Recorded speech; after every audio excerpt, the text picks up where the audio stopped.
नमस्कार दोस्तों, स्वागत है आपके इलेक्ट्रिशियन थ्योरी की इस क्लास में। आज की वीडियो का विषय है निकल एल्काइन सेल और लेड एसिड सेल के दोष और उनके उपाय। दो पार्ट्स में पढ़ेंगे। पहले निकल एल्काइन सेल के बारे में पढ़ेंगे, फिर लेड एसिड जो सेल है उसके दोष क्या क्या होते हैं, उनके क्या क्या उपाय है, उनके बारे में पढ़ेंगे। तो देखो, स्टार्ट करते हैं। पहले निकल एल्काइन सेल। निकल एल्काइन सेल, पहली बात तो ये सारी सेल होता है। एल्काइन का मतलब सारी सेल होता है। ये जो लेड एसिड सेल है वो अम्लीय सेल है।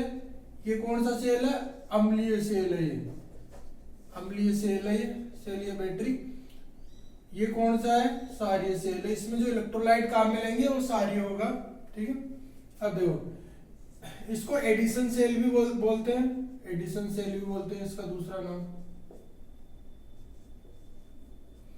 इसकी जो खोज करी थी, खोज या इसको जो बनाया था, वो बनाया था वाल्डेमार जगनर ने बनाया था। ये जगनर ने बनाया था ये। ठीक है। इसके अलावा ये सेकेंडरी सेल है। ये द्वितीयक सेल है। द्वितीयक सेल वो होते हैं जो रिचार्जेबल होते हैं। इनको अपन बार बार चार्जिंग कर सकते हैं। रिचार्जेबल है ये सेल। ठीक है।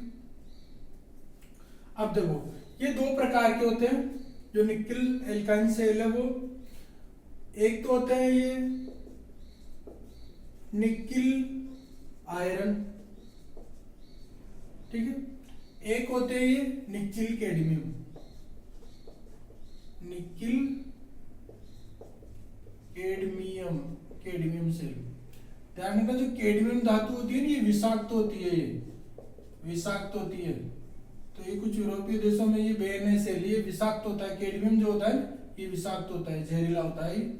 एग्जाम में आता है, ये कैडमियम विषाक्त होता है। अब देखो, सबसे पहले तो इनमें पात्र कौन सा होता है? ठीक है। पात्र होना होता है, इनमें स्टील होता है। इसका भी स्टील होता है। यानी इनकी जो बॉडी होती है वो किसकी बनी होती है? स्टील की होती है। दूसरा है इनमें जो इलेक्ट्रोड है, इलेक्ट्रोड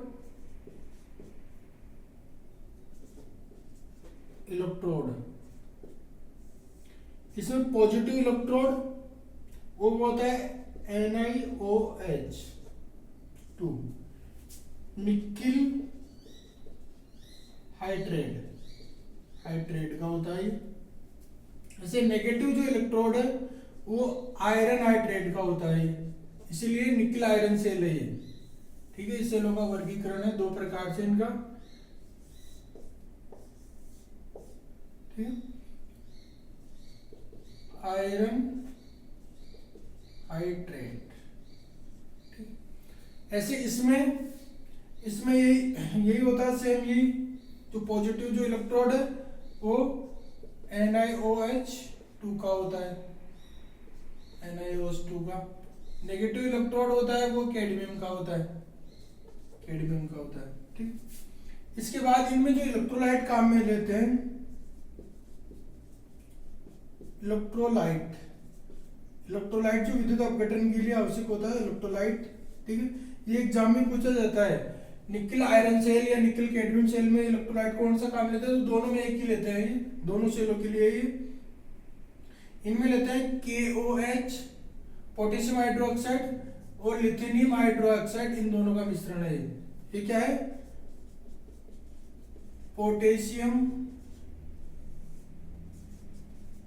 हाइड्रोक्साइड,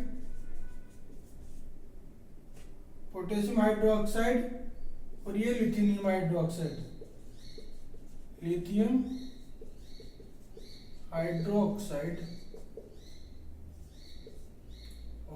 ये काम में लेते हैं। ठीक है। अब देखो, इनमें क्या होता है चार्जिंग में। चार्जिंग में किस किस चीज के बनते हैं? एनोड किसका बनता है? कैथोड किसका बनता है? चार्जिंग जो प्रक्रिया होती है, चार्जिंग में क्या होता है? जो एनोड जो बनता है, एनोड वो बनता है NiOH4 का, निकिल हाइड्रोक्साइड का बनता है। ठीक है।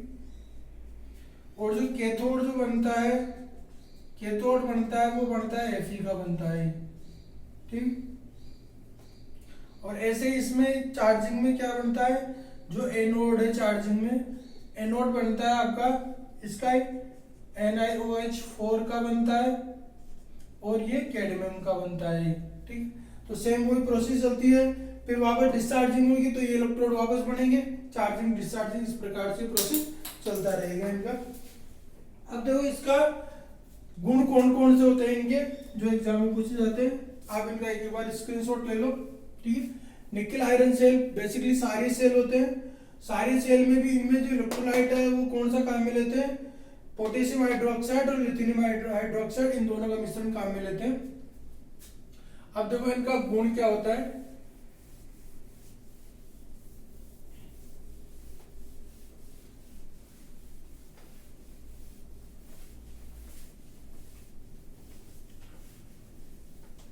इन सेलों के गुण। पहला गुण है इनका जो आंतरिक प्रतिरोध है, आंतरिक प्रतिरोध कम होता है। आंतरिक प्रतिरोध कम होने से क्या होगा, ये सेल्फ डिस्चार्ज नहीं होंगे, सेल्फ डिस्चार्ज नहीं होते हैं, ठीक। दूसरा इनका गुण है, इनकी जो रेटिंग है, रेटिंग 1.2 से 1.5 वोल्ट तक होती है। जीवन काल इनका अधिक होता है, जीवन काल अधिक होता है। चौथा इनकी जो ऊर्जा दक्षता है, ये एग्जाम में पूछी जाती है, ऊर्जा घनत्व, ऊर्जा घनत्व होता है 40 से 60 वाट हावर प्रति केजी। ये ऊर्जा घनत्व की यूनिट भी होती है, यहां अलग से समझ लो इसको, ऊर्जा घनत्व क्या होता है, ऊर्जा घनत्व यानी कि कोई भी ऊर्जा कितनी उसके कितने घनत्व है, यानी आपका कोई भी इलेक्ट्रोलाइट की जो मात्रा है, इलेक्ट्रोलाइट की मात्रा वो किस में है, केजी में, उसका द्रव्यमान हो गया ये द्रव्यमान, ठीक है। जो आप इलेक्ट्रोलाइट काम में ले रहे हो उसका द्रव्यमान हो गया, और बदले में आपको कितनी वाट आवर मिल रही है, WH का मतलब वाट आवर, कितनी वाट घंटे आपकी एनर्जी मिल रही है, वो ऊर्जा घनत्व होती है। इसमें देखो सर्वाधिक जो होती है आपकी लिथियम जो बैटरियां होती है उनकी सर्वाधिक होती है, 200 से 300 वाट आवर प्रति केजी होती है। ऐसे अपनी जो लेड एसिड होती है, lead acid battery, lead acid जो बैटरी होती है उसका ऊर्जा घनत्व आपका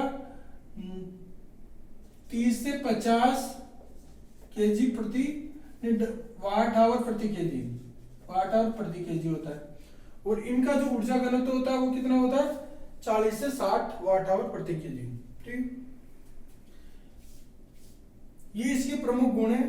इसके अलावा इसका उपयोग कहाँ होता है, इनका उपयोग कहाँ होता है, उपयोग सबसे ज्यादा उपयोग इनका होता है पोर्टेबल उपकरण, पोर्टेबल उपकरणों में होता है इनका, ठीक है।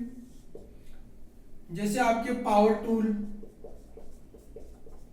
टूल, कैमरा, खिलौने, यूपीएस। इसके अलावा इनका जो इंडस्ट्रियल जो उपयोग है, औद्योगिक उपयोग, उनमें होता है अपने बैकअप के लिए जो लेते हैं ना, जैसे टेलीकॉम में बैकअप सप्लाई के लिए बैकअप।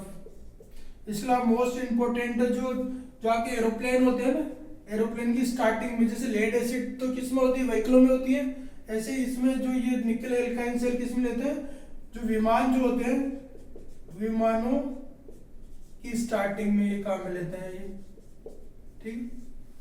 ये तो आपने निकल एल्काइन सेल के बारे में, अगर आप इसका स्क्रीनशॉट ले लीजिए, उसके बाद अपन पढ़ते हैं जो लेड एसिड सेल होते हैं उसमें कौन कौन से दोष होते हैं, उनका किस प्रकार से अपन उपाय कर सकते हैं। एग्जाम में ये ऊर्जा घनत्व के बारे में पूछा जाता है निकल एल्काइन सेल का, और इनका उपयोग में जो विमान होते हैं उनकी स्टार्टिंग में कौन सा काम में लेते हैं, निकल एल्काइन सेल काम में लेते हैं। दो प्रकार के होते हैं ये, निकल आयरन सेल और निकल कैडमियम सेल, ठीक। इसको मिटा देता हूं मैं।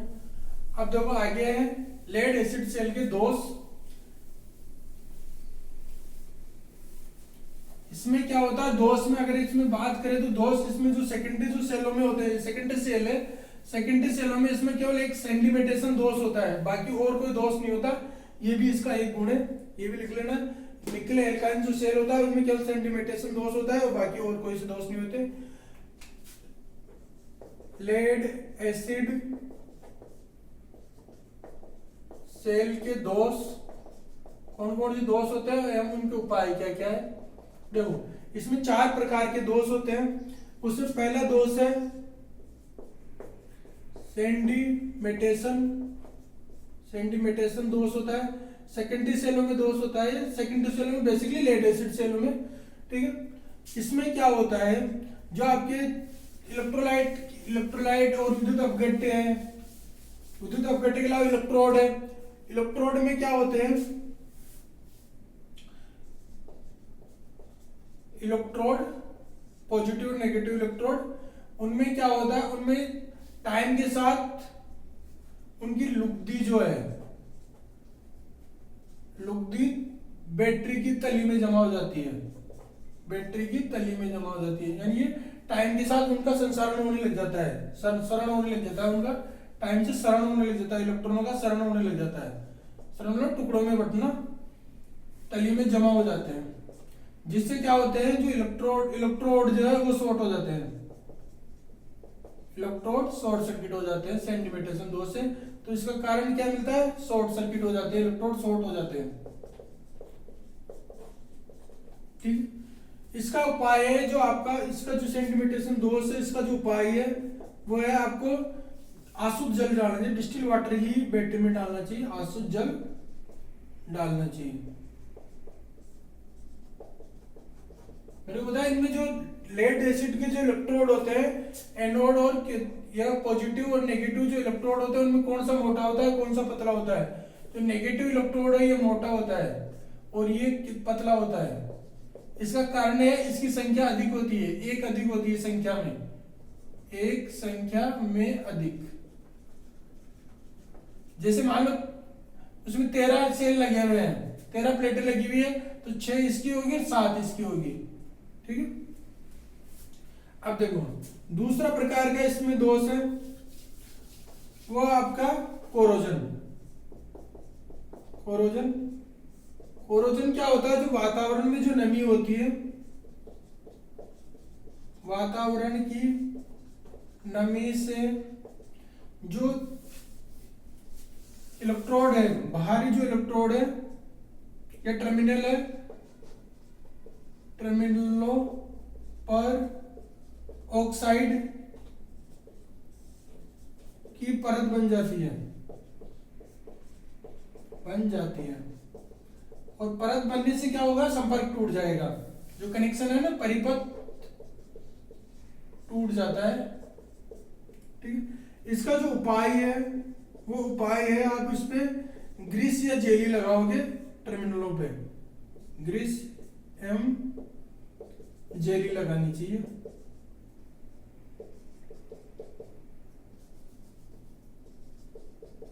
लगानी चाहिए, ठीक है। दूसरे दोष के बारे में आगे समझ में, लेड एसिड में सेंडिमेटेशन होता है, कोरोजन होता है। ध्यान रखना, जो प्राइमरी जो सेल होते हैं, प्राथमिक जो सेल होते हैं, उनमें 2 प्रकार के दोष होते हैं, उनको मिक्सअप मत कर देना। जो प्राथमिक सेलों के जो दोष है,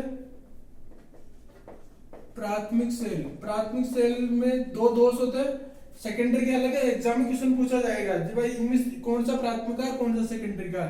तो इसमें एक तो होता है स्थानीय क्रिया, स्थानीय क्रिया, और एक होता है ध्रुवछेदन, ध्रुवछेदन। ये प्राथमिक सेलों के दोष है, ये सेकेंडरी सेलों के दोष है। तीसरा है इसमें बकलिंग। बकलिंग का मतलब ये होता है उसकी जो निर्धारित जो रेट है, उसकी जो एज क्षमता है उससे ज्यादा पे अगर आप उसको चार्ज डिस्चार्ज करोगे तो उसके जो इलेक्ट्रोड है वो मुड़ जाएंगे। निर्धारित एज क्षमता से अधिक दर पर सेल को चार्ज या डिस्चार्ज डिस्चार्ज करने पर उसके इलेक्ट्रोड मुड़ जाते हैं, सेल फूल जाता है, फूल जाता है। ये किस वजह से होता है? बकलिंग से होता है। तो इसमें क्या करना है आपको, निर्धारित जो AH है, निर्धारित AH का 10th भाग है, उसी से आपको इसको चार्ज डिस्चार्ज करना है। उससे ज्यादा भी नहीं तो चार्ज करना है, डिस्चार्ज करना। जैसे एग्जांपल के रूप में मान लो किसी सेल का 220 AH उसकी क्षमता है, बैटरी की क्षमता AH में लेते हैं एम्पियर आवर में, तो इसको आपको चार्जिंग डिस्चार्जिंग कितने में करनी है? 220 को 10 से डिवाइड करो तो 22, यानी 22 जो एम्पियर है उसी से आप उसको चार्ज और डिस्चार्ज करोगे। इसी जो रेट है ना उसी से चार्जिंग करोगे और उसी से डिस्चार्जिंग करोगे। उससे ज्यादा नहीं तो एम्पियर पे उसको चार्ज करोगे, नहीं डिस्चार्ज करोगे। उससे ज्यादा करोगे तो क्या हो जाएगा? बकलिंग हो जाएगा। तो इसका उपाय यही हो गया, निर्धारित जो क्षमता है उसके जो 10वां भाग है उससे ज्यादा भी चार्ज और डिस्चार्ज नहीं करोगे। ठीक है। अगला चौथा दोष है इनमें सेंटिमीटेशन, कोरोजन, बकलिंग और एक है सल्फेशन। चौथे प्रकार का दोष है इनमें सल्फेशन। सल्फेशन इसमें क्या होता है, जो लेड एसिड बैटरी है उसको लंबे टाइम तक बिना उपयोग के रखने पर, लंबे समय तक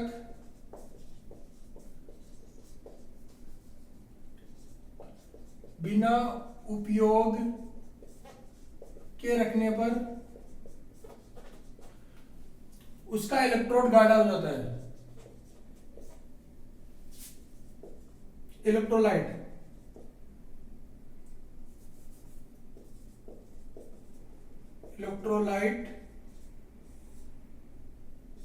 गाढ़ा हो जाता है, जिससे क्या होता है वो चार्जिंग नहीं हो पाता। वो जिससे क्या होता है, चार्जिंग नहीं हो पाता है।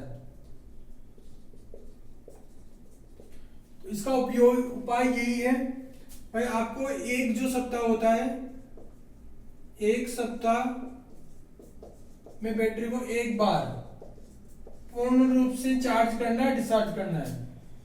पूर्ण रूप से चार्ज डिस्चार्ज करना चाहिए।